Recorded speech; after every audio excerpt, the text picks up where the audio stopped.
Okay, so we're going to talk about right triangles today, and we're going to talk about this angle theta, and that theta can move to anywhere in that triangle, and in order for us to be able to do some things, we're going to need to know what the opposite side is, and that's the side it points to, that's across from it. We need to know the adjacent side, so that's the side that touches it. And we need to know the hypotenuse. Now, when you're first starting off, usually the hypotenuse is the easiest one to find because it's the one across from that right angle, and then filling in that adjacent might be a little easier. Okay, so we also need to remember the Pythagorean theorem, a squared plus b squared equals c squared. We need to know SOHCAHTOA.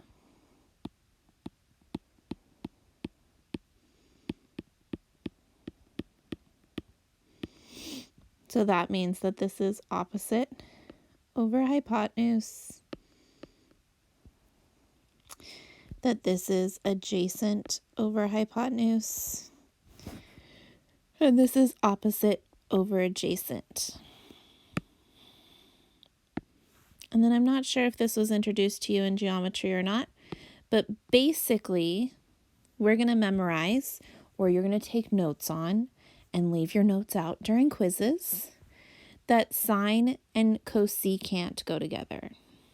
So the cosecant is just the sine flipped. So you'll see a lot of teachers write this as 1 over sine. And some people are really strict. They put that theta there. Some people don't. It just depends on how your teacher grades it. So then my cosine is opposite of my secant. So this is hypotenuse over adjacent. And my tangent goes with cotangent. So adjacent over opposite.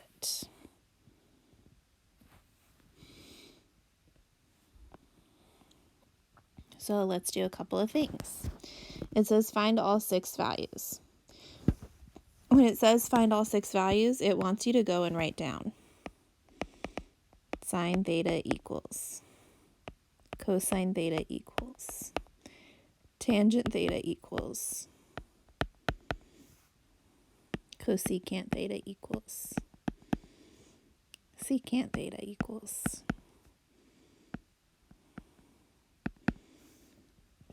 and cotangent theta equals. Okay, so when I look at theta and I pick the opposite, it says 3. When I look at the hypotenuse, I don't have that yet. So that's where that original piece comes in. Do you see that a squared plus b squared equals c squared? So let's go do this. So if I take 3 squared plus 4 squared, it will equal c squared.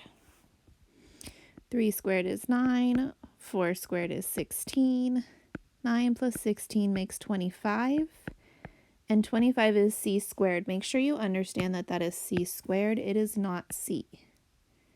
If I square root this, I get c equals 5. Now the hope is that in geometry you learned a couple of these special right triangles, so you should have the 3, 4, 5 memorized, but if not, that's always a backup plan.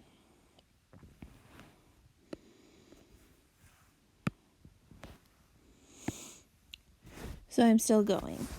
So then cosine is grab the 4 and put it over the hypotenuse. And then tangent is opposite. So grab that 3 and put it over the adjacent, which is 4. Once we get these 3, it should be very simple to get the other 3 because we just flip it over. So this becomes 5 over 3, 5 over 4, 4 over 3.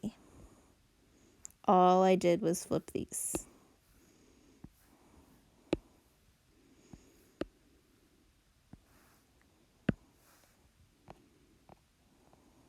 Okay. So if I am given a triangle and I'm given cosine, it says find the other 5 trigonomic. So again, I just write these all out from the start. Sine equals, cosine equals, tangent equals, cosecant equals, secant equals,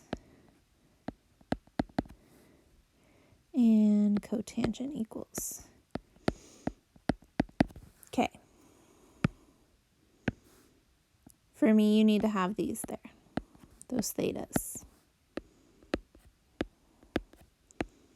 Have to be there. Now some of you are like, really? Why didn't you just write all these down for us if you were just going to ask us for them all the time? And the reason why is because we want you to get used to writing this pattern of seeing that the opposites are aligned across from each other. So we don't want you to just go, okay, I know sine, I know cosine, I know tangent, and then like fill in the right-hand side and not even know what they mean. Okay. So I know cosine because they gave it to me. And I know that that is my adjacent over my hypotenuse. So I know that I have my 5. I know that I have my 7. And I'm looking for what goes right here. So we're going to go and plug in.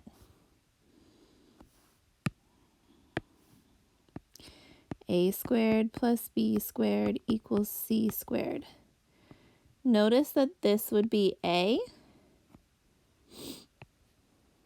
that this is B, and that's C because we go with what's across.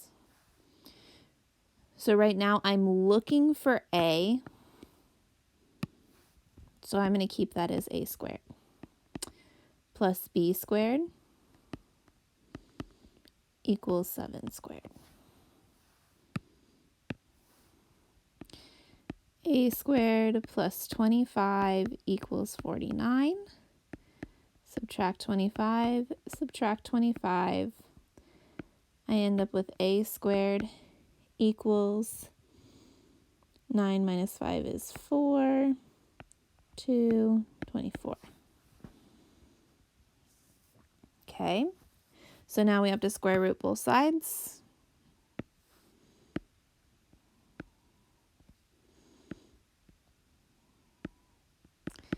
A equals the square root of 24. Now, the square root of 24 is not going to be good enough for us. We're going to need to simplify that. So, we need to go back to that like simplifying radicals. However you did that, if you did like a factor tree or if you did divide, divide, divide. Some of you looked for perfect squares.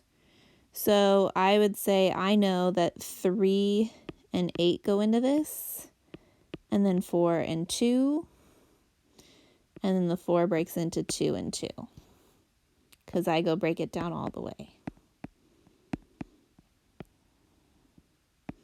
I would say that those pair, and I end up with 2 square root of 3. All of that work was done just to get this side. You still have not answered any of the question yet. So, sine, opposite over hypotenuse is 7. Tangent, opposite over adjacent is 5. Then we flip all these over.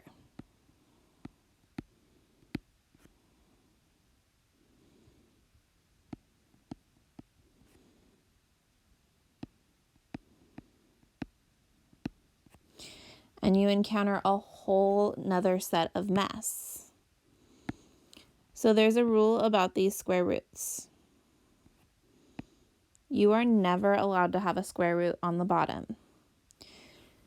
In order to get rid of the square root, you have to multiply.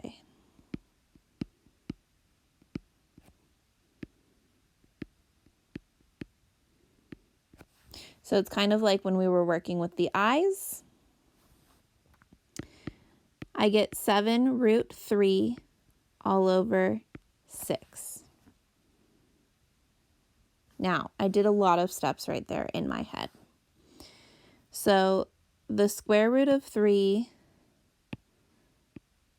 times the square root of 3 really just makes a 3. And 3 times 2 is 6.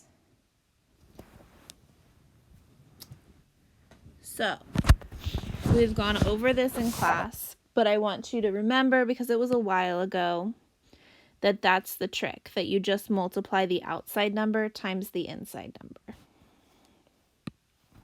So right here, I'm going to get 5 root 3 all over 2 times 3 is 6.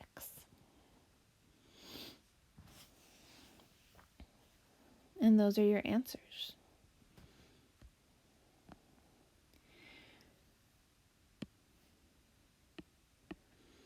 So then we have these special triangles. We have these 45, 45, 90s, and all that jazz.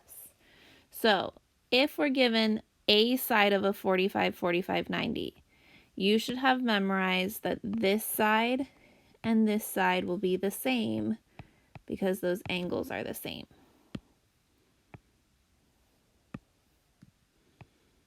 And then this is whatever that number was, and then the square root of 2. So in this case, we don't have to put the 1 because it becomes invisible, because 1 times anything is itself.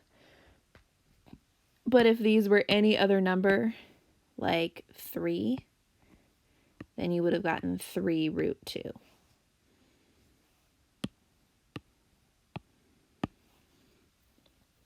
Okay. So we're going to go do all of those things again. Sine theta, cosine theta, tangent theta, cotangent theta, cosecant theta,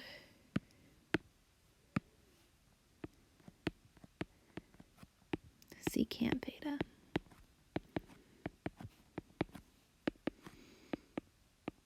Okay, so I'm going to do opposite over hypotenuse. That's 1 over root 2. Okay, you notice that there's going to be some trouble there. I'm going to do adjacent over hypotenuse. That's 1 over root 2. I'm going to do opposite over adjacent. That gives me just a 1. Notice that still gives me just a 1. This one gives me root 2. This one gives me root 2. And I've got some tricky stuff going on here because I have to multiply that by that root 2 over root 2. Now, some of you in geometry memorized this. And you memorized that this was square root of 2 over 2. Square root of 2 over 2. Cool beans. You memorized it. Awesome. If you're struggling, you take that extra step, you multiply.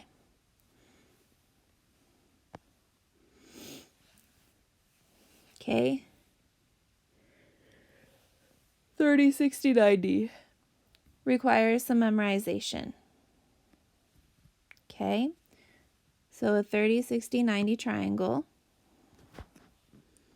has a 2 for the hypotenuse and a square root of 3 for the other side and a 1 for one of your sides. Again, this is something that is hopefully memorized from geometry, but you're lucking out. You're doing this from home. You can always have your notes open.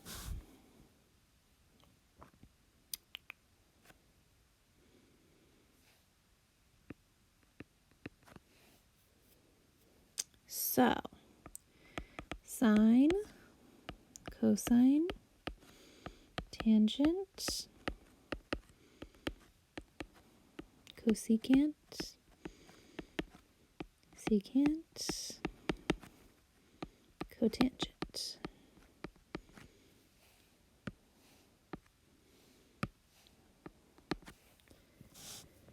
So sine is opposite over hypotenuse, adjacent over hypotenuse, opposite over adjacent. That's just square root 3. So then you'll notice that we're going to come into some problems over here on this side when I flip.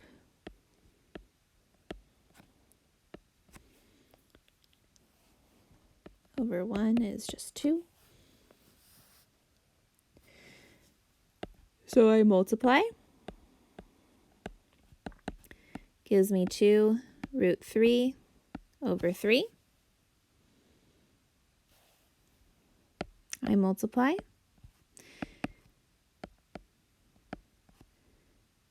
Gives me root 3 over 3.